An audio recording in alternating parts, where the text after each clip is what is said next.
Isang panibagong araw na naman para sa mga gala. Tamang waiting lang kami dito sa Petron Tejero.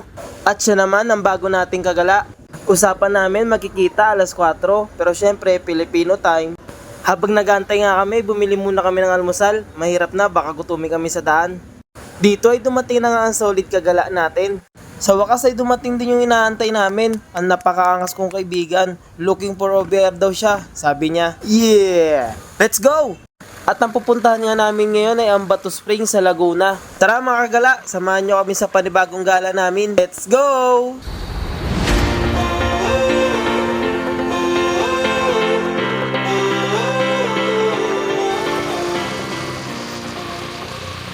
Ngayon nga, papasok na kami ng Bato Spring. Grabe, puro puno yung lugar. Sariwang hangin, presko, at walang init. Dito ngayon magbabayad na kami ng entrance fee namin. 200 pesos per head. At yung cottage naman, mamili na lang daw kami sa taas. May mag-a-assist naman daw doon. Ito naman ang entrance fee dito mga kagala. Paniguradong tagal ang stress at pagod mo dito pag gantong kapayapaan ang bubungad sa'yo.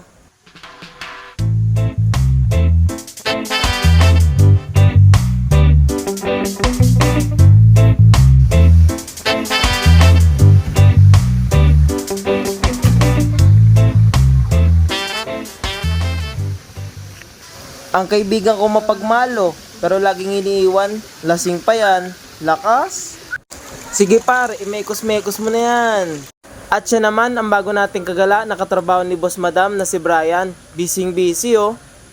At ayan nga, silang lahat nagpre-prepare ng makakain namin. Pero syempre, ako, taga-video lang.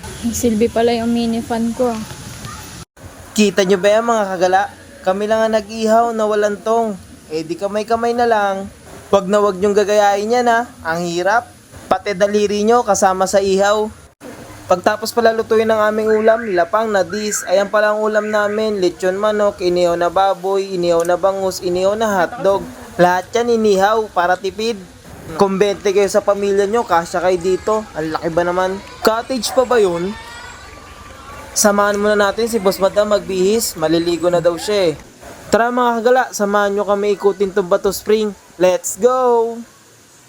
Papunta pa nga lang kami, halos agos lang ng tubig ang iyong maririnig. Walang kaingay-ingay, napakapayapa at napakatahimik. Kita nyo naman oh, hindi ako sanay sa gantong katahimik na lugar. Nasanay ako sa ingin ng bunganga ng kapitbahay namin. Joke lang yun mga marites. Halos green lang ang inyong makikita sa inyong kapaligiran. At ingay ng agos ang inyong maririnig.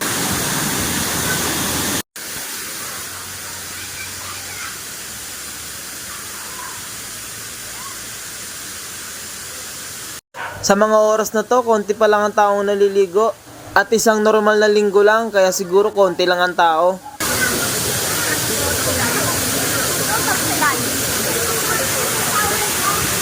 Sa aming paglilibot ngayon, sulit na entrance namin kahit di na kami maligo. Grabe, sobrang ganda ng lugar. Sobrang ganda ng view. Lakas makatanggal ng pagod. Kung stress ka na sa trabaho mo, sa katrabaho mo, sa jowa mo, sa pamilya mo, sa buhay mo, baka ito ng lugar na para sa'yo. Pag tumalong ka sa tubig na yan, makakalimutan mo ang pait at ang lungkot ng kahapon. Tapos masasabi mo, "Hi, saan lamig?"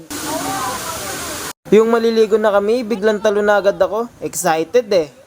Yung mga kasama ko ayaw pang maligo, mga takot na takot sa lamig. Bahala kayo, wala na sa Cavite neto. Grabe, sobrang linaw ng tubig dito. Ang linis pa. Yun nga lang, sobrang lamig. Parang may yelo.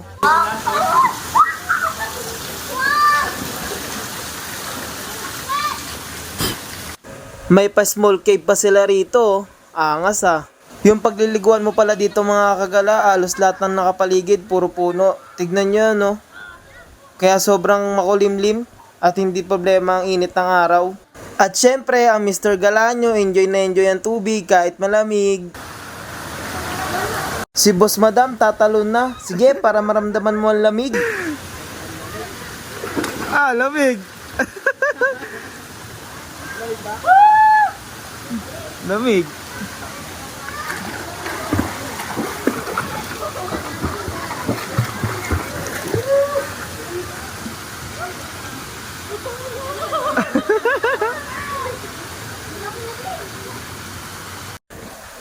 may papalapit na sirena. Ayan na.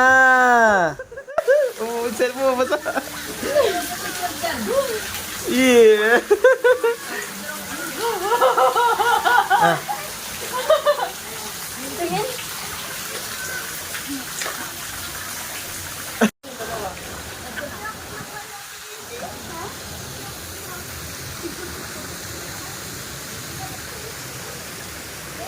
Yung dalawa nating gagala oh, ayaw pang maligo, takot sa lamig.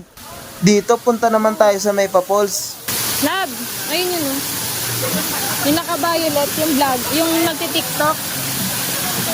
Yung naka-violet, yung nagti-tiktok, si Mama Nena. Dito nga nakita ni Boss Madam ang sikat na tiktokeris na si Mama Nena. Siyempre, papicture muna kami. Dito naman tayo mga kagala sa kabilang part ng Bato Spring. Si Leklek ko ayaw pa maligo, pa AA pa. At si Brian naman oh, tamang pa-picture lang. Grabe, sobrang lamig ng tubig dito, parang may yelo. Susuko ko na lang sa lamig eh. Kagala oh, tamang gala oh. At syempre, ang Mr. Galanyo, papahuli ba sa pagligo? Kahit malamig yan, ligo lang. Ang Galanyo, sulit na sulit ang pagliligo. Sulit na sulit ang 200 pesos na entrance mo, boy. Enjoy na enjoy ko. Tamang tampisaw lang sa mini falls. Wow! Okay na, tara na, pagod na eh. Dito ngayon naglakad-lakad kami at pupunta kami sa bandang unahan ng Bato Spring. Titignan namin kung may tubig na yung paliguan doon. Baka hindi nabubuksan yan? Hindi, laraning naman yan.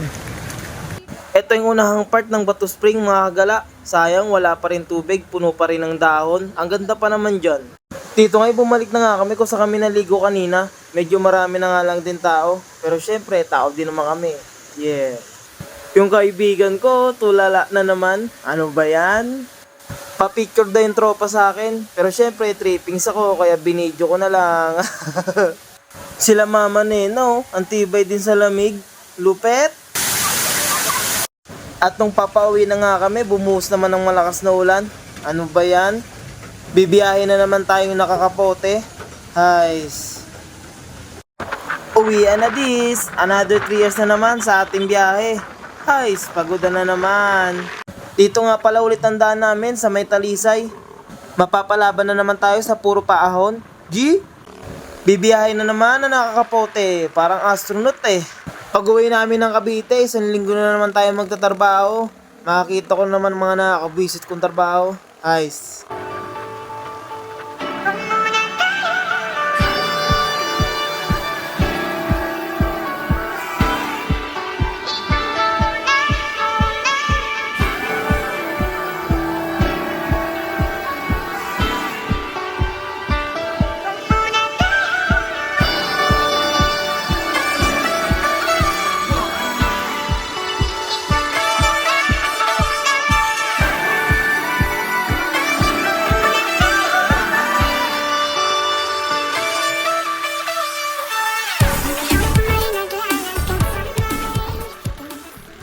Yun lang mga kagala, salamat sa inyong panonood.